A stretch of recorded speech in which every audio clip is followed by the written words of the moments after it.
মেনে নেব চিন্তা করে শরীর খারাপ করবে, এটাও তো ঠিক নয়। তোমাকে শুধুই আমি কষ্ট দিলাম সারা জীবন গো। জীবনের তো এখনো অনেক পথ বাকি, এই তো সবে শুরু। তুমি ভরসা দিচ্ছ সেটুকুই আমি ভরসা পাচ্ছি, কিন্তু কতটা যে কি করতে পারবো সেটা জানি না। দেখোই না, সব ঠিক হয়ে যাবে। তবু আমি চেষ্টা করব কিছু একটা করবার। কথায় আছে না, যতক্ষণ শ্বাস ততক্ষণ আশ। তুমি যখন আমার পাশে আছো তখন আমি হেরে যাব না, লড়াই করে যাব গো। এই লড়াই করে যাওয়াটাই আসল কথা, লড়াই আমাদের করে যেতেই হবে।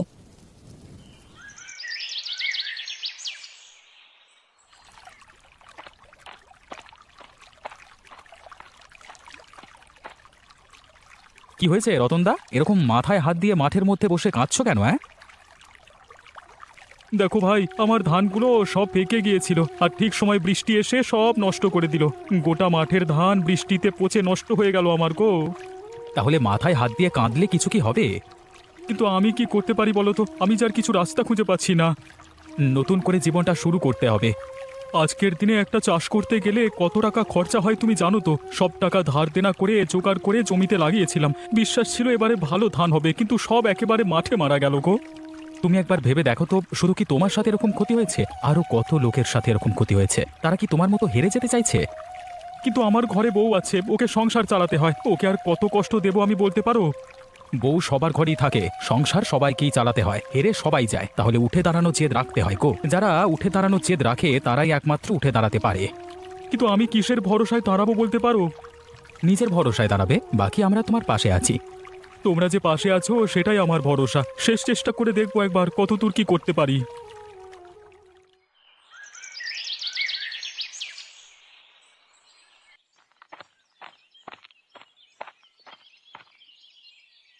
বুড়িমা, তোমার কাছে একটা সাহায্যের জন্য এলাম।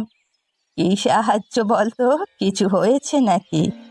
জানোই তো আমাদের অভাবের সংসারের কথা, তার মধ্যে আবার জমির সব ধান বর্ষায় পচে গিয়ে একেবারে ভিখারির অবস্থা হয়েছে আমাদের। একটা যদি আমি কিছু করতে না পারি তাহলে রতনের মুখের দিকে আর তাকানো যাচ্ছে না। কি করতে চাস তুই? সেই বুদ্ধি নেওয়ার জন্যই তো তোমার কাছে এলাম। দেখ, তুই ভালো খাবারের দোকান দিতে পারিস, কারণ তুই ভালো রান্না করিস। কিন্তু আমাদের দোকান থেকে লোক কেন খাবার কিনতে যাবে বলো তো? কিনবে কারণ তুই যেটা রান্না করবি সেটা এই গ্রামে আর কোথাও পাওয়া যায় না। কিন্তু এরকম কোনো রান্না তো আমি জানি না। জানিস না তো আমি শিখিয়ে দেব। তুমি জানো এরকম কোনো বিশেষ রান্না? হ্যাঁ জানি, আমি মাংসের পিঠা বানাতে পারি। এই গ্রামে কোথাও মাংসের পিঠে বিক্রি হয় না, এবং কেউ বানাতেও পারে না, কারণ এটা বানাতে পারি কেবল আমি একা, আর সেটা তোকে শিখিয়ে দেব। ঠিক আছে, আমি তাহলে মানুষের জন্য পিঠা বানাবো, তবে তোমার কাছ থেকেই শিখতে আসবো। কবে আসবো তুমি বলো? তুই কাল থেকেই শিখতে আসিস, কোনো অসুবিধা নেই।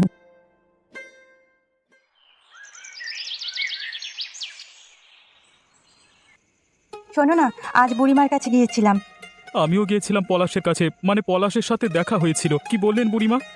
বুড়িমাকে জিজ্ঞেস করেছিলাম আমাদের সংসার কিভাবে চলবে। কি বললেন বুড়িমা? বুড়িমা কাল থেকে ওনার বাড়িতে যেতে বলেছেন। বলেছেন উনি খুব ভালো মাংসের পিঠা বানাতে পারেন, আমাকে শিখিয়ে দেবেন। পলাশ বলছিল ঘুরে দাঁড়ানোর জন্য একটা ব্যবসা করতে, ওর এই ব্যাপারে অভিজ্ঞতা আছে, তাই সাহায্য করবে। বাহ, তাহলে তো হয়েই গেল। বুড়িমাও বলছিলেন ব্যবসা করতে, পলাশও বলছে। তাহলে আমি বুড়িমা থেকে পিঠে বানানোটা শিখে নেই, আর তুমি পলাশের থেকে ব্যবসাটা শিখে নাও, তাহলে নতুন করে একটা ব্যবসা শুরু করা যাবে।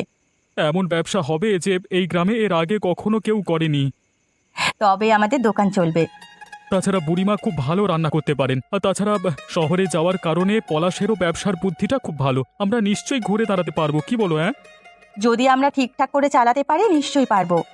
তাহলে কি তুমি কাল থেকেই বুড়িমার কাছে যাবে? হ্যাঁ, ভাবছি কাল থেকেই বুড়িমার কাছে যাব।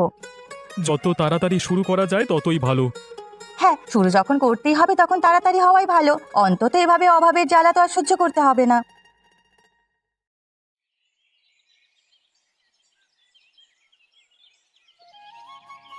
দেখো তো হয়েছে? হ্যাঁ, ভালো হচ্ছে, আরো ভালো হতে হবে। তোমার কি মনে হচ্ছে আমাদের দোকানটা চলবে তো? নিশ্চয়ই চলবে। তুই রান্নাটা একবার ভালো করে শিখে গেলে দেখবি সবাই পছন্দ করবে, কারণ এরকম জিনিস শহর ছাড়া আর কোথাও পাওয়া যায় না, তাও বা শহরে কয়েকটা দোকানেই কেবলমাত্র ভালো করে। কিন্তু একটা বিষয়ে আমি একটু চিন্তায় আছি। কি বিষয় বল? মাংসের পিঠে বানাতে গেলে মাংস কিনতে হবে বেশি করে, আরো কত খরচা আছে শুরুতে, সেই সব টাকা কোথায় জোগাড় করবো বলো তো? অল্প যা কিছু তোদের সঞ্চয় আছে সেগুলো দিয়ে আপাতত শুরু কর। বাকি কাঁচা মাল যা হবে ধার বাকি দিয়ে কিনবি, আর যা টাকা রোজগার হবে সেগুলো দিয়ে মেটানোর চেষ্টা করবি। হ্যাঁ ঠিক বলেছো, এটা খুব ভালো বুদ্ধি। তোরা এগিয়ে যা, আমরা তোর পাশে আছি। সে কথাই হচ্ছিল কাল রতনের সাথে, তোমরা যদি একটু ভরসা না দিতে আমরা এগোতেই পারতাম না কোনোদিন।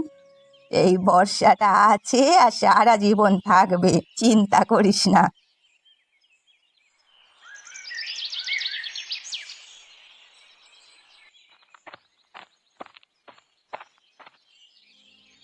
আরে ও রতনদা, তুমি আবার এত চিন্তা করছো কেন বলো তো? অনেকগুলো কথা ভাবছি ভাই। এই তো সেদিন চিন্তা করছিলে বলে তোমাকে ব্যবসা করবার একটা ভালো বুদ্ধি দিলাম, আবার কি এত ভাবছো? হ্যাঁ, ভাবছি যে ব্যবসা করবার জন্য যে অভিজ্ঞতা আর বুদ্ধি লাগে সেসব আমার কিছুই নেই, আমি কি পারবো? আরে সবাই যারা ব্যবসা করে তারা কি সবকিছু শিখে আসে নাকি? কিন্তু একটা সাধারণ জ্ঞান তো থাকা দরকার। আমি গ্রামে জন্মেছি, গ্রামে বড় হয়েছি, সারা জীবন চাষবাস করে খেয়েছি, আমি অত বুদ্ধি পাবো কোথায় বল? আরে তুমি এত চিন্তা করছো কেন? আমি পাশে আছি তো। সেটাই তো বলছিলাম, তোমার তো শহরে গিয়ে অনেক বিষয়ে অনেক বুদ্ধি হয়েছে, একটু সাহায্য করতে পারো তো? আমি কি কখনো বলেছি যে তোমাকে আমি সাহায্য করব না? তোমার মতো ভালো মানুষ গ্রামে একটাও নেই, সেই জন্যই আমি অন্য কাউকে না বলে তোমাকে বুদ্ধিটা দিয়েছি। আর তোমাকে সাহায্য না করে আমি একা তোমাকে ছেড়ে চলে যাব, এটা কখনো হতে পারে? তাহলে এবার বলো দেখি, ব্যবসা শুরু করবার জন্য এত পুঁজি কোথায় পাবো? শোনো একটা কথা, সাধারণ জিনিসপত্র আর মাংস কেনবার জন্য যা টাকা সেটা আমাকে দাও, আমি তা শহর থেকে জিনিসপত্র নিয়ে আসি, তারপর ধার বাকিতে কারবার চলবে। হ্যাঁ, এই বুদ্ধিটাও খারাপ নয়। তোমার কি সেরকম চেনাশোনা কেউ আছে? আমার শহরে অনেক চেনাশোনা আছে, তুমি যত তাড়াতাড়ি সম্ভব আমাকে টাকা পয়সা দাও, আমি সব ব্যবস্থা করে আনবো তোমার। টাকা পয়সা কত কোথায় আছে সেসব তো নিজেকেও ভাবতে হবে। এমনিতে লোকের থেকে ধার দেনা করে সংসার চলে, তবে তোমাকে কিছু টাকা জোগাড় করে খুব তাড়াতাড়ি দেওয়ার চেষ্টা করছি। হ্যাঁ, এবার তোমার ভালো দিন আসতে চলেছে, আর জীবন চালানোর জন্য লোকের কাছে হাত পাততে হবে না তোমার। যদি সেই দিন সত্যি আসে তাহলে আমার থেকে বেশি আনন্দিত আর কেউ হবে না, আর তার জন্য তোমার আর বুড়িমার কাছে সারা জীবন আমি কৃতজ্ঞ থাকবো গো। তবে আমি একটা জিনিস বলবো তোমাকে। কি জিনিস ভাই? কথাটা হচ্ছে যে খাবার লোকজনকে বিক্রি করবার আগে একবার আমি খেয়ে দেখতে চাই কেমন স্বাদ হচ্ছে। ঠিক আছে, তুমি একদিন দুপুরবেলায় এসো, আমি তোমার বৌদিকে বলে সব ব্যবস্থা করে রাখবো। ঠিক আছে, তারপরেই তাহলে পুরো সিদ্ধান্ত নেওয়া যাবে।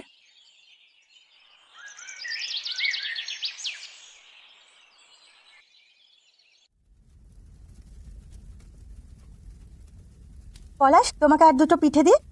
আরে জিজ্ঞাসা করবার কি হলো এতে? পলাশ আমাদের ঘরের ছেলে, তার উপরে ও খেয়ে সিদ্ধান্ত নেবে যে ব্যবসাটা আদেও লোকের ভালো লাগবে কিনা, তাই না? সেই জন্যই তো বলছি, আর কতগুলো দিই। আরে দাঁড়াও দাঁড়াও, এ তো খুব সুন্দর হয়েছে। সত্যি বলছো পলাশ? হ্যাঁ বৌদি, একদম সত্যি কথা বলছি, এরকম জিনিস শহরেও পাওয়া যায় না, আমি তোমাকে হলপ করে বলতে পারি। তাহলে আমাদের মাংসের পিঠে চলবে বলো? তাহলে তো মানুষের ভালো লাগতে কোনো অসুবিধা নেই। কিন্তু একটা সমস্যা আছে রতনদা। কি সমস্যা বলো তো? এটা বুড়িমা মাংসের পিঠে বললেও আসলে মাংসের পিঠে নয়। তাহলে এটা কি? এটা যদি মাংসের পিঠে বলে বিক্রি করে তাহলে যত না বিক্রি হবে, এর আসল নামে বিক্রি করলে বিক্রি হয় তার থেকেও বেশি, কারণ মানুষ এই খাবারটা খেতে চায়, অথচ এই গ্রামে গঞ্জে সেটা পাওয়া যায় না, কারণ কেউ বানাতে পারে না। এটার নাম কি? মুরগির মাংসের মোমো। শহরে বড় বড় মোমোর দোকান আছে, সেখান থেকে সবাই মোমো কিনে খায়, কিন্তু গ্রামে কেউ খেতে পারে না, কারণ ইচ্ছে থাকলেও উপায় নেই। তাহলে আমরা যদি এই নামে চালাই তাহলে লোকে কিনবে বল? অবশ্যই কিনবে, ভালো লাগবে এবং লোকে হইচই করে কিনবে। তাহলে এবার থেকে এই নামই দোকানের নাম দেওয়া হবে। হ্যাঁ, নাম দেওয়া হবে রতন নীলিমার মোমোর দোকান।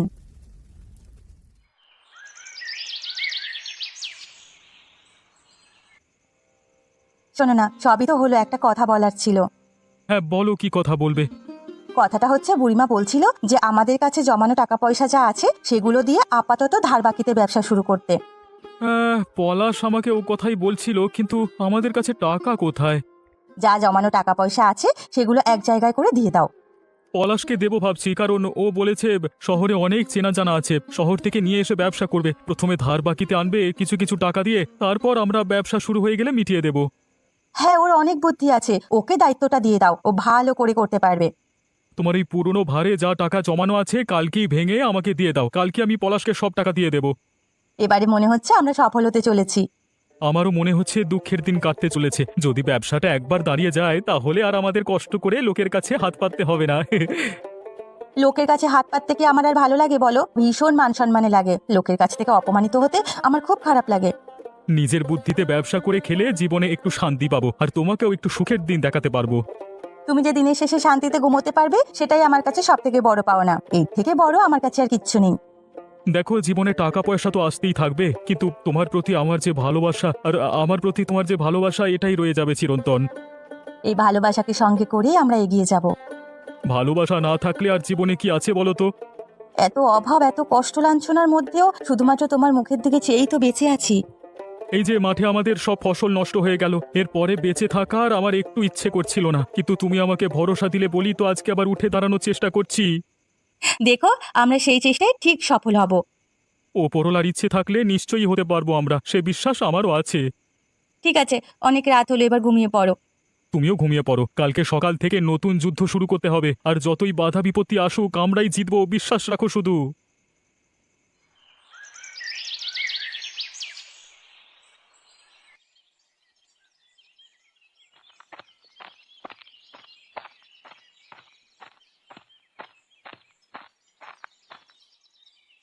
কিছু ব্যবস্থা করলে রতনদা? আর তো বেশি সময় নেই, আলোচনা তো অনেক হলো, এবার শুরু করতে হবে। একটা কথা বলবো পলাশ, কিছু মনে করবে না তো? একটা কেন, হাজারটা কথা বলো। তুমি তো জানো ভাই, আমরা খুব গরিব মানুষ, আমাদের কাছে টাকা পয়সা কিছুই নেই, তবু এ কটা মাত্র টাকা আমি আমার শেষ সম্বল তোমার বৌদির কাছ থেকে নিয়ে এসেছি গো। যারা নতুন কিছু শুরু করে তারা এইভাবে শুরু করে, বুঝলে? আমি বলছি যে এই টাকাগুলো বিশ্বাস করে তোমাকে দিচ্ছি, দেখো ভাই সঠিক যেন কাজে লাগে। হ্যাঁ ভাই। আরে তুমি এত চিন্তা করো না তো, সব ঠিক কাজে লাগবে। তুমি কি আমাকে বিশ্বাস করো না? তোমাকে বিশ্বাস করি বলেই তো তোমার উপরে ভরসা করে আছি, কিন্তু এই জীবনে অনেক তো বিশ্বাস ভাঙলো, তাই বড্ড কষ্ট হয়। ভেবো না, তোমাদের ভালো দিন আসতে চলেছে। আসলে নিজের কপালের উপর নিজের বিশ্বাস হয় না মাঝে মাঝে, বুঝলে? সেই জন্যই তো আমি তোমাদের সাহায্য করতে চাই।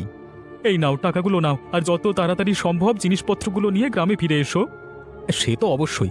তুমি আমাকে 2 দিন সময় দাও, আমি 2 দিনের মধ্যেই শহর থেকে ফিরে আসছি সব জিনিসপত্র নিয়ে। আমি ততদিনে এই দিকের ব্যবস্থা করে রাখছি, তাহলে সব একসাথে শুরু করা যাবে। অবশ্যই, প্রথমের দিকে যে সমস্ত টাকা আসবে সেগুলো দিয়ে তোমাকে ব্যবসা বড় করে যেতে হবে। চেষ্টা করব ভাই, আসলে আমার খুব ভয় করছে, সাথে একটা উত্তেজনাও কাজ করছে কিছু নতুন করবার। ঠিক আছে, আমি এখন যাই, তুমি নিশ্চিন্তে থাকো। ঠিক আছে, সাবধানে তুমি কাজ করে ফিরে এসো।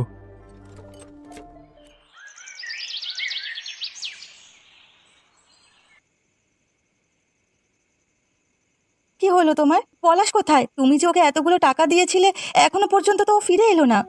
আমার মনে হচ্ছে পলাশ আর ফিরবে না গো। মানে কি বলতে চাইছো তুমি?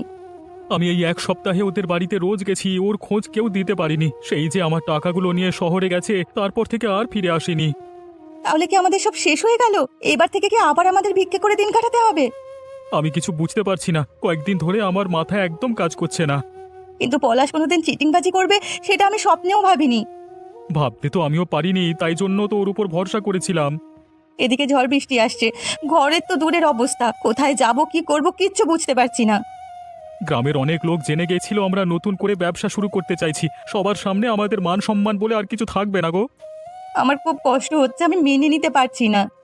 ওপরওয়ালার উপর ভরসা রাখো, তিনি একমাত্র পারবেন সব ঠিক করে দিতে, বাকি আমরা কষ্ট পেয়ে ভাবনা চিন্তা করেও কিছু করতে পারবো না।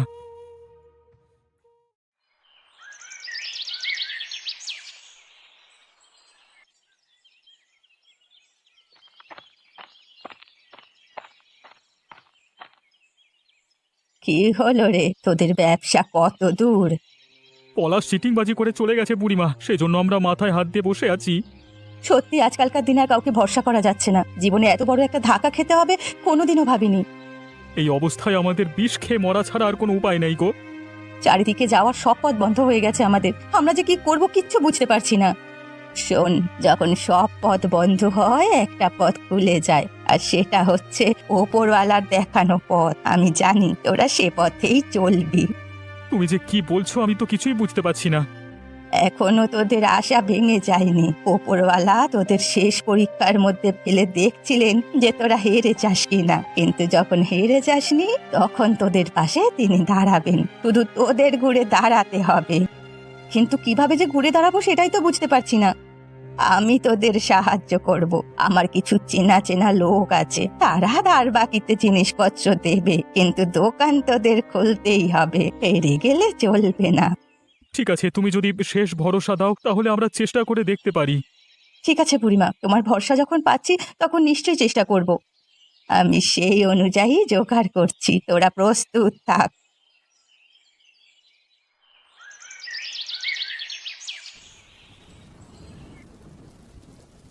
দেখো, আমি আর কিছু ভাবতে পারছি না। কাল থেকে দোকান খোলার ভাবনা, এদিকে এত জোরে বৃষ্টি এসে গেল।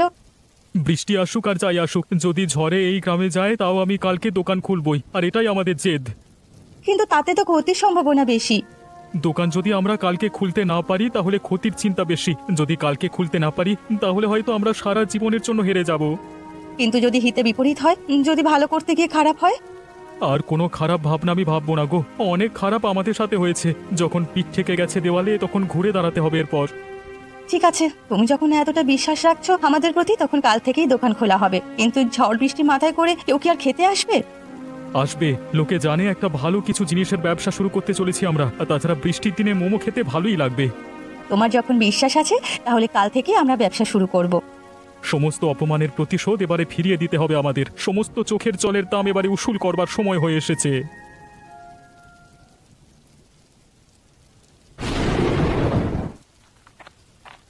দেখো দেখো, এত বৃষ্টির মধ্যে কত লোক আসছে আমাদের মোমো খেতে।